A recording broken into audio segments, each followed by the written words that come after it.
Dhurandhar versus toxic. ఈరోజు మన topic ఇది, Dhurandhar versus toxic.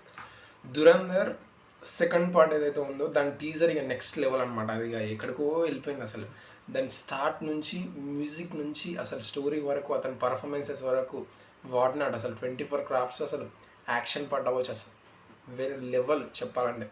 Just teaser మీరు ఇక వేరే లెవెల్ అనమాట. ఇన్ఫ్యాక్ట్ ఆ పోస్టర్ డిజైన్ ఏదైతే ఉందో, ఆ బ్లడ్తో, అంటే బ్లడ్ వర్షం అతని మీద పడుతుంది చూసినాం, అసలు ఇక అది టాప్ నాచ్ అనమాట. అసలు మనం దాన్ని బీట్ కూడా చేయలేం. అంటే ఆల్రెడీ మనకు ఒక ఐడియా ఉంది, దురంధర్ పార్ట్ 1, దురంధర్ పార్ట్ 2 ఏందనేది చిన్న క్లూ అయితే మనకు ఉంది. అరే ఇట్లా ఉండబోతుంది రివెంజ్. అంటే ఒక మన కంట్రీ కూడా వేరే కంట్రీలు వెళ్ళి వాళ్ళ కంట్రీ మీదనే వాడే అక్కడ అందులో ఉండి దండయాత్ర చేస్తే ఎట్లా ఉంటుంది అనేది దురంధర్ రివెంజ్ స్టోరీ అని నాకు అనిపిస్తుంది. అండ్ స్టార్ట్ టు ఎండ్ వరకు ఆ మ్యూజిక్ లెవెల్ కావచ్చు, ఆ అంటే బ్యాక్గ్రౌండ్ మ్యూజిక్ అవ్వచ్చు, ఎనీథింగ్. అంటే దానికి సంబంధించిన పిన్ టు పిన్ అంటే మనకు రిజిస్టర్ అవుతుంది. అండ్ మనం దాని గురించి మాట్లాడగలుగుతున్నాం అంటేనే Dhurandhar it self proves that it is something అని. అండ్ దాంట్లో రణ్వీర్ సింగ్ ఇచ్చిన పర్ఫార్మెన్సెస్ అసలు అదిగా అసలు అనితర సాధ్యం అన్న లెవెల్లో ఉంది. అండ్ ఆ డైరెక్ట్ అంటే ఎక్కడ కూడా మనం ఎలివేషన్ చూస్తున్నాం అదన్నా కాకుండా, ఒక సినిమా, ఒక కంటెంట్, ఒక ఎమోషన్ అండ్ ఒక కరెక్ట్ ఫుల్ ఫ్లెడ్జ్డ్ నరేషన్ వింటున్నాం అన్న ఫీలింగ్ మనకు కలుగుతుంది.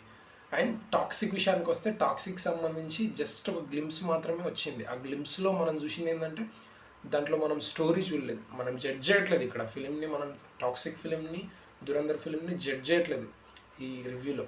కానీ టాక్సిక్లో వచ్చిన జస్ట్ ఆ గ్లిమ్స్ ఏదైతే ఉందో, గ్లిమ్స్ మాత్రం అనదర్ లెవెల్ ఉంది. There is no objection. అంటే ఏమంటారు, అది ఏమాత్రం బాగాలేదు అది అని కాదు, అది వేరే లెవెల్లో ఉంది. అది కూడా దాని సెటప్ వేరే ఉంది. కానీ దాంట్లో ఓన్లీ స్టోరీని రివీల్ చేయలే, మనకు స్టోరీ ఏందనేది రివీల్ చేయలే. బట్ దీంట్లో మాత్రం ప్రాపర్ రివీల్ ఉంది. అట్ ది సేమ్ టైం ఒక ప్రాపర్ టాక్సిక్లో జస్ట్ ఇంట్రొడక్షనే ఉంది. అతని జస్ట్ ఒక లుక్ మాత్రమే మనం టాక్సిక్లో చూసినాం. ఆ టాక్సిక్ ఫెయిరీ టైల్ అని చెప్తున్నారు, కానీ దాని స్టోరీ ఏంటిది అనేది మనకు ఇంతవరకు తెలియదు. సో మనం దాన్ని జడ్జ్ చేయలేం, 100% జడ్జ్ చేయలేం. బట్ దురంధర్ లెవెల్కి వచ్చిన ఫస్ట్ దానికి వచ్చిన రెస్పాన్స్ ఏదైతే ఉందో, అది మాత్రం అసలు ఏ సినిమాకి రాలేదు ఇండియన్ హిస్టరీలో. అంటే దంగల్, ఇప్పుడు చాలామంది ఫస్ట్ దంగల్ ఉంది కదా అదేనంటే, అది చైనాలో కలెక్ట్ చేసింది కాబట్టి అది 2000 crores లెవెల్లో అక్కడ ఉంది తప్ప, దానికన్నా ముందు అంటే దాని ఫస్ట్ ప్లేస్లో ఉంది దురంధర్ మాత్రం ఇప్పుడున్న దాంట్లో. అండ్ టాక్సిక్ ఫర్ షూర్ అది కూడా బాగుంటుంది సినిమా. బట్ రెండు క్లాష్ అయితే మాత్రం విన్నర్ ఎవరనేది మనం ప్రిడిక్ట్ చేయడానికి మనం పంతులం కాదు, జ్యోతిష్కులం కాదు. కానీ but sound and visual and narration, కథ, అంటే ఫస్ట్ ఈ 2 సినిమాలు రిలీజ్ అవుతున్నాయంటే నా ఇంట్రెస్ట్ మాత్రం ఫర్ షూర్ ఫస్ట్ దురంధరే, దాని తర్వాత ఫెయిరీ టైల్. అండ్ ఆబ్వియస్గా ఒకవేళ ఏమాత్రం ఇదైనా కూడా, అంటే క్లాషెస్ అనేవి చాలా danger, but at the same time చాలా హెల్తీ కూడా. వాళ్ళు ప్రూవ్ చేసుకోవడానికి కూడా ఉంటుంది.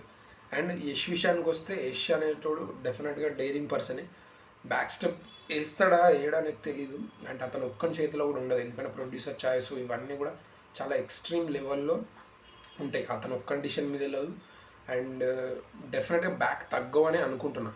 బట్ అదే టైంలో మన జడల నాని చేస్తున్న సినిమా కూడా అదే టైంలో క్లాష్ అవుతుందా లేదా, అదైతే నాకు తెలిసి పోస్ట్పోన్ చేస్తారని అనిపిస్తుంది. నాట్ బికాజ్ వాళ్ళు ఏదో భయపడి బయట పక్కకి వెళ్తున్నారని కాదు, అవేర్నెస్ అనేది చాలా important. And that's it.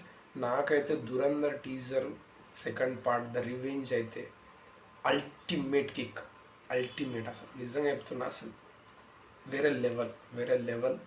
And that's it. And toxic fairy tale కూడా నాకైతే అంత నచ్చింది ఆ ఇంట్రొడక్షన్ వరకు అయితే. బట్ స్టోరీ రివీల్ చేస్తే కానీ దెన్ ఐ విల్ టెల్ ఎగ్జాక్ట్గా ఏందని చెప్పేసి. That's it. Thank you for watching. Bye.